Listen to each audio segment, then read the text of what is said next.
से आए हुए मेरे सभी युवा साथियों, आप सब लोगों को मेरा नमस्कार, सबको मेरा प्रणाम।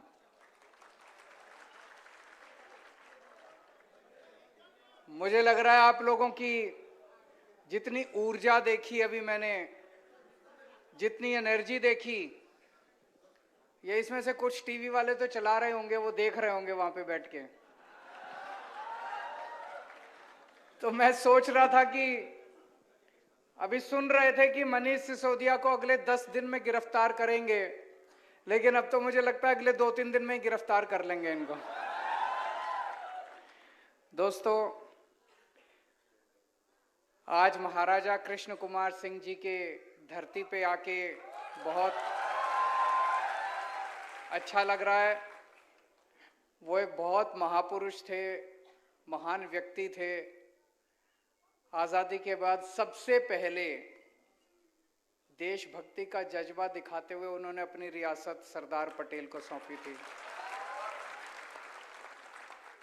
और जैसा अभी ईशुदान भाई ने बताया कि उनके इलाके के अंदर कहीं चोरी हो जाती थी तो या तो पुलिस उस चोर को पकड़ के सामान वापस दिलाती थी, और अगर पुलिस सामान वापस ना दिला पाए तो सरकारी खजाने से उस आदमी को उसका हर्जाना भरा। ऐसी महान शख्सियत को आज इस मंच के और इस धरती से मैं भारत सरकार से अपील करता हूं कि ऐसी महान शख्सियत को भारत रत्न से नवाजा जाए।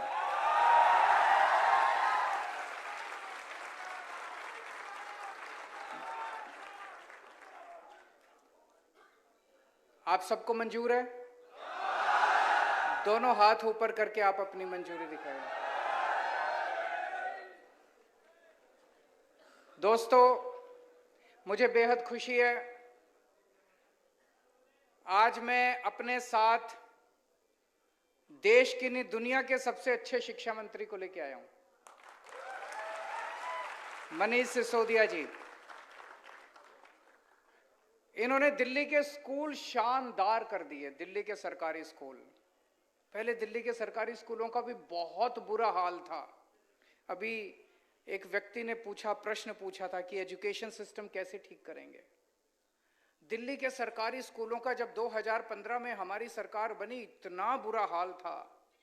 दीवारें टूटी पड़ी थी, छत टूटी पड़ी थी, छत पे से पानी गिरता था, बच्चों के पास डेस्क नहीं थे, टीचर आते नहीं थे, पीने को पानी नहीं था, टॉयलेट इतने गंदे थे, पढ़ाई के नाम पे कुछ भी नहीं था, रिजल्ट बहुत खराब आते थे।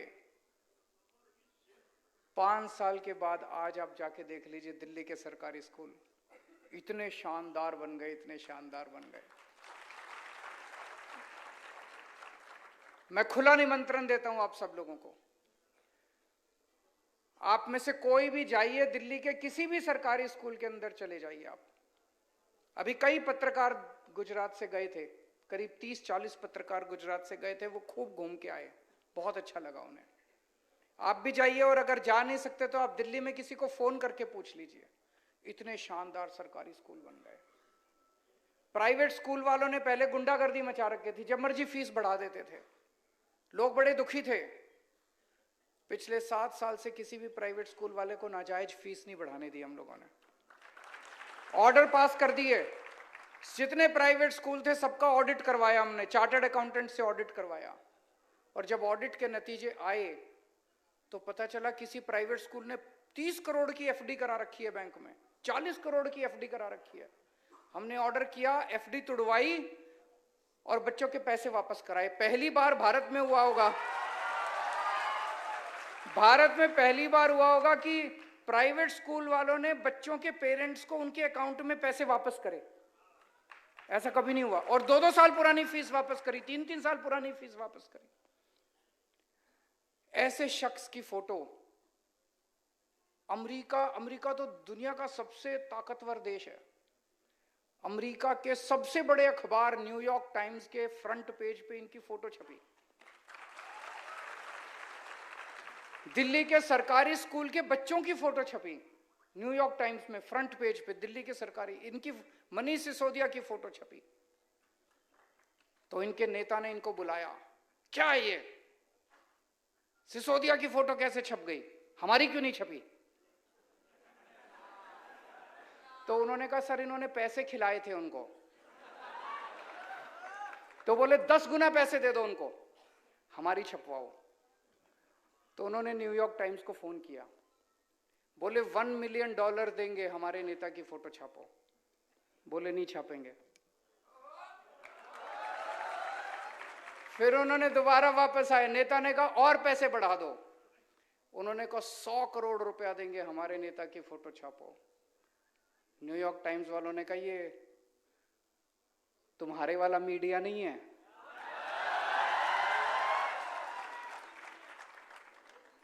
हम बिकते नहीं हैं, हम पैसों में नहीं बिकते। उन्होंने ही नहीं छापी। इन लोगों को लगता है कि दुनिया में सब कुछ बिकता है। दुनिया में सब कुछ बिकता नहीं है, बहुत सारी चीजें ईमानदारी से भी चलती हैं। आज मनीष सिसोदिया की और दिल्ली के सरकारी स्कूलों के बच्चों की जो न्यूयॉर्क टाइम्स के फ्रंट पेज पे फोटो छपी है, उसके लिए इन्होंने चप्पलें घिसी हैं अपनी। रोज सवेरे 6 बजे उठ के, पिछले 7 साल से मैं जानता हूं मनीष सिसोदिया रोज सवेरे 6 बजे उठ के सरकारी स्कूलों का दौरा करने निकलते हैं। मैं आपसे पूछना चाहता हूं, 75 साल के भारत के, आजाद भारत के इतिहास में एक भी शिक्षा मंत्री बता दो जो रोज सवेरे 7 बजे उठ के, 6 बजे उठ के सरकारी स्कूलों का दौरा करने निकलता है।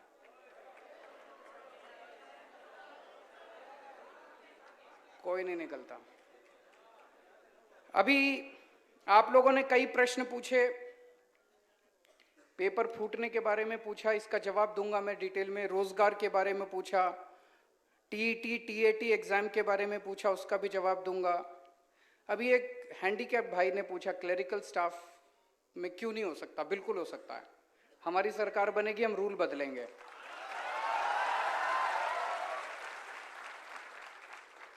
और जो आपने उसको हाय दिया, आप हमें आशीर्वाद दीजिएगा।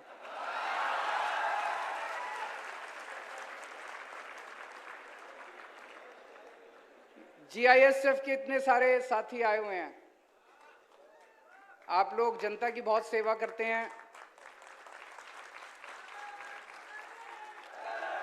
मैं आपकी बात से सहमत हूं। 11,000 रुपए में आज किसका गुजारा चलता है, और वो भी 25 साल की नौकरी करने के बाद। आप हमारी सरकार बनाइए, 1 महीने के अंदर आपको आपका हक दिलवाया जाएगा, आपको न्याय दिलवाया जाएगा, आपको पूरी तनख्वाह दिलवाया जाएगा। हमारे पत्रकार भाइयों ने अभी अपने मुद्दे उठाए। मुझे सबसे इंटरेस्टिंग आपकी बात यह लगी कि चर्चा के लिए भी नहीं बुलाते। इनको अहंकार हो गया है, इनको गरूर हो गया है। 27 साल की सत्ता में रहने के बाद इनको लगता है। हम कई बार गुजरात में जब आते हैं तो यहाँ के नेताओं से बात करते हैं, बीजेपी वालों से। हमने कहा कुछ करते क्यों नहीं हो? कहते हैं जरूरत क्या है, क्यों करें, ऐसे ही वोट मिल रहे हैं, कहां जाएंगे लोग? बोले कांग्रेस को देंगे तो कांग्रेस वाले हमारे में आ जाएंगे।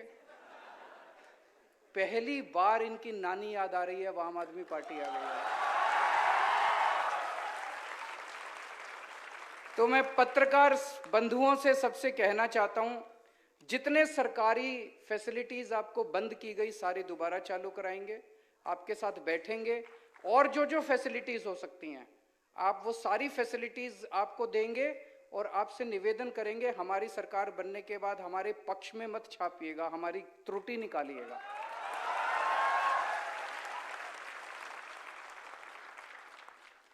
अब सीधा मुद्दे पे आता हूं, मैं पॉलिटिकल बात नहीं करूंगा। 2018 में तलाटी का पेपर हुआ, 1800 पोस्ट थी, 32 लाख लोगों ने अप्लाई किया। आज तक वो पेपर नहीं करा इन लोगों ने, पेपर कराया ही नहीं इन लोगों ने। अभी 2022 में दोबारा एप्लीकेशन फॉर्म मंगाए, लेकिन इन्होंने पेपर नहीं कराया। जो सरकार 5 साल में पेपर नहीं करा सकती, वो सरकार कैसे चलाएंगे? उनसे सरकार, उसके बस की बात नहीं है।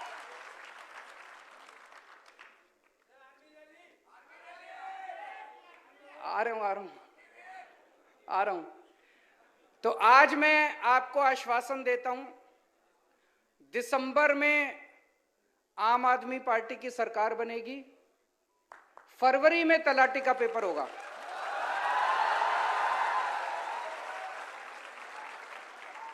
फरवरी में तलाटी का पेपर होगा, अप्रैल तक नतीजे आ जाएंगे और अप्रैल के महीने में जो जो सफल कैंडिडेट होंगे उनकी पोस्टिंग हो जाएगी।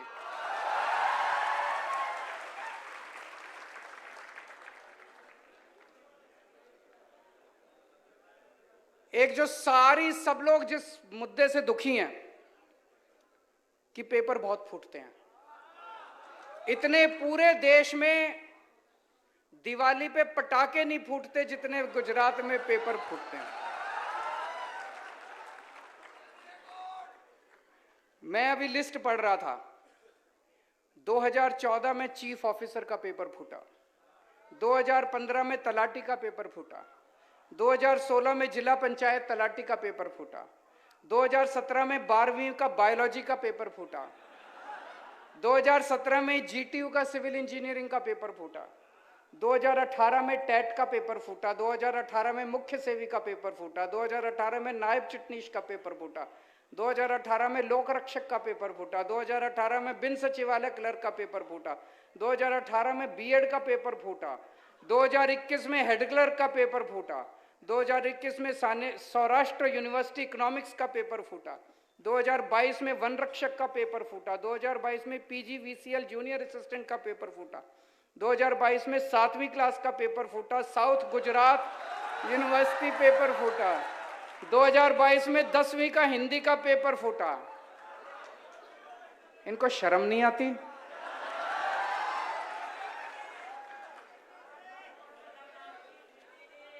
इनसे पेपर नहीं होते, ये सरकार कैसे चलाएंगे? आप लोग क्यों वोट देते हो इनको?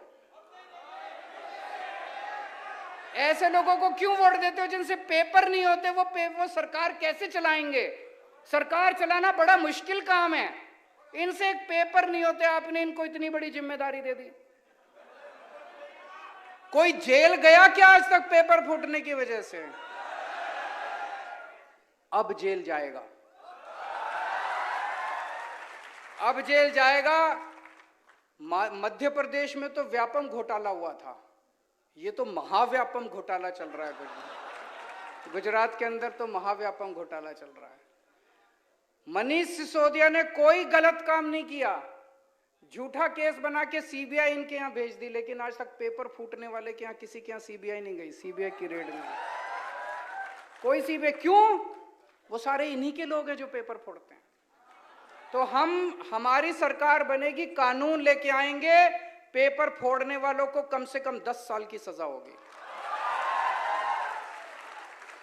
और 2015 के बाद से जितने पेपर फूटे सबके केस खोले जाएंगे, सबकी इंक्वायरी दोबारा कराई जाएगी और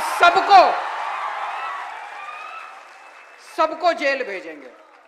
जितने पेपर फोड़े इन्होंने सबको जेल भेजेंगे, पेपर फोड़ने वालों। अब खबरदार, दिसंबर के बाद अगर किसी ने गुजरात में पेपर फोड़ा तो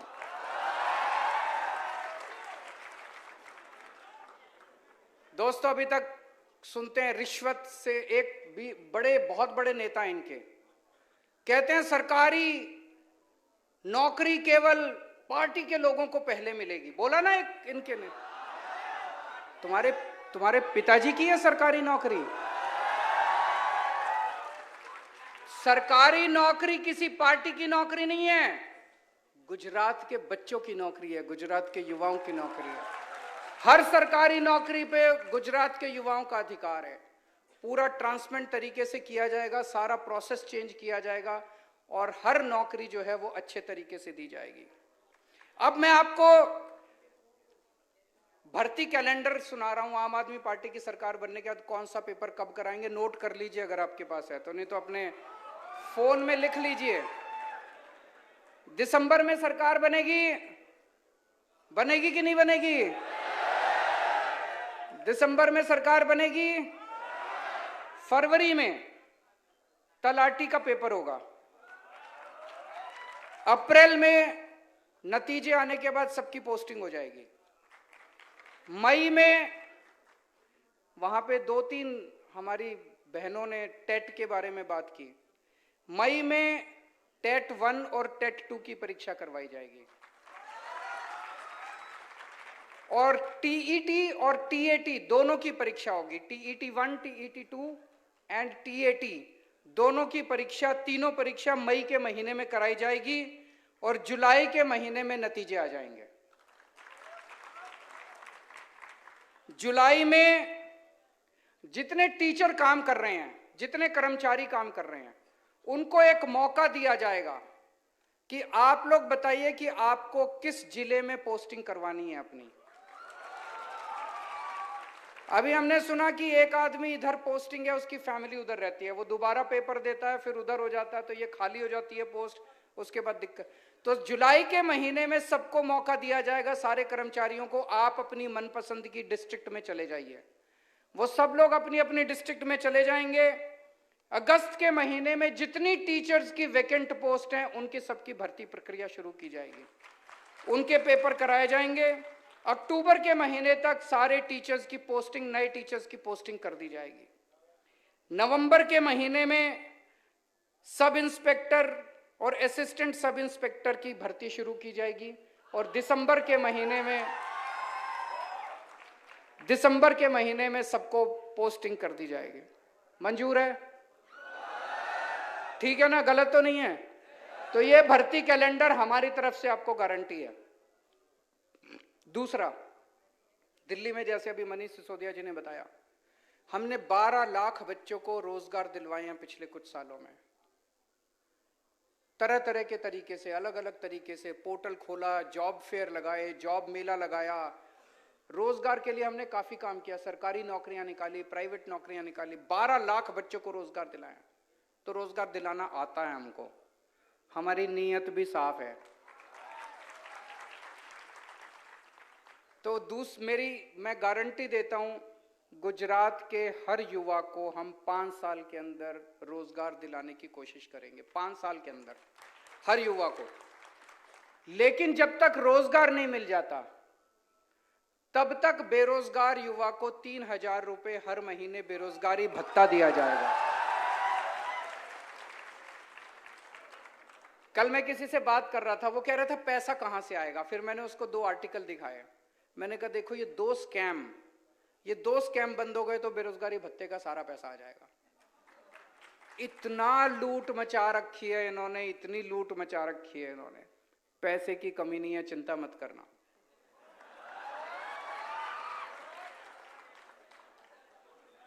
अगला पॉइंट, 10 लाख सरकारी नौकरियां निकालेंगे। 10 लाख।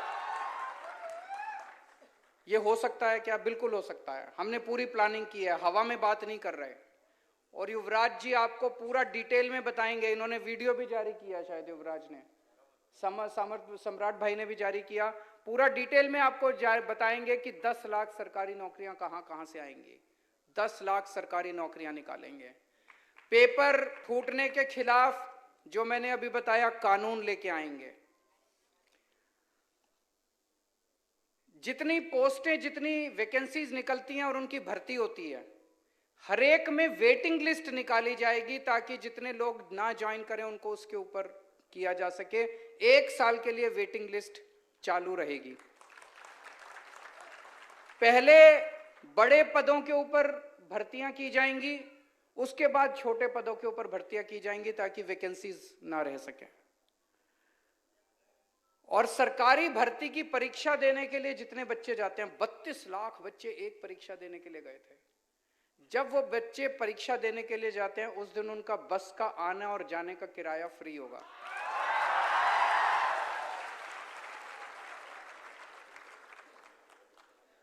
और कई बच्चों ने कहा कि जब भी सरकार आती है 4 साल कुछ नहीं करती, फिर 5वें साल में भर्ती निकालती है, और 5वें साल में भर्ती निकालने के बाद आधों को मिलती है, और फिर उसके बाद 4 साल तक ऐसे ही लटक।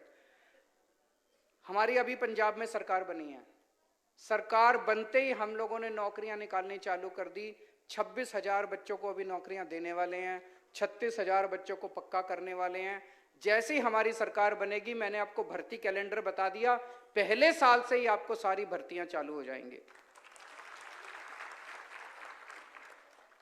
और आखिरी पॉइंट, कि जितने प्राइवेट नौकरियां हैं गुजरात के अंदर, उसमें 80% नौकरियां उनको गुजरात के बच्चों को देनी पड़ेगी। रिजर्वेशन होगा, उसके लिए कानून लाया जाएगा।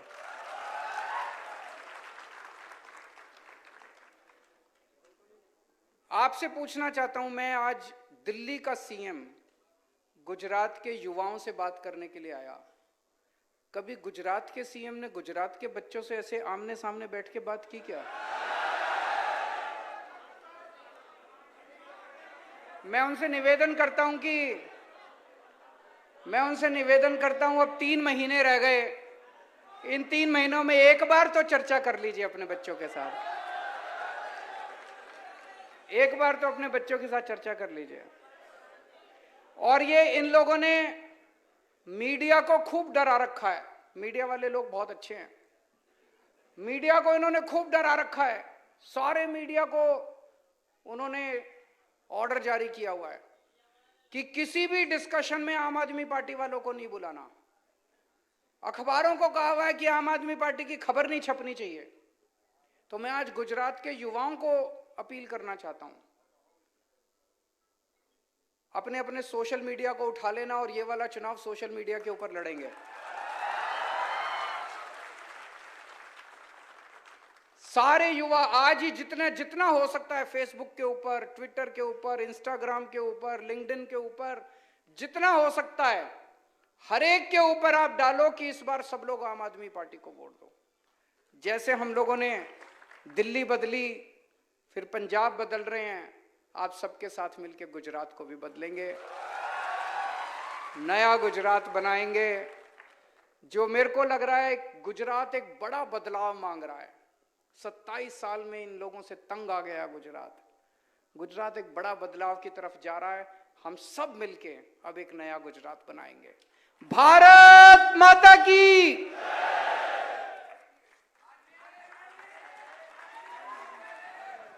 તમામ વ્યક્તિ પોતપોતાની જગ્યા ઉપર ઊભા થાય નેશનલ એન્થમ માટે।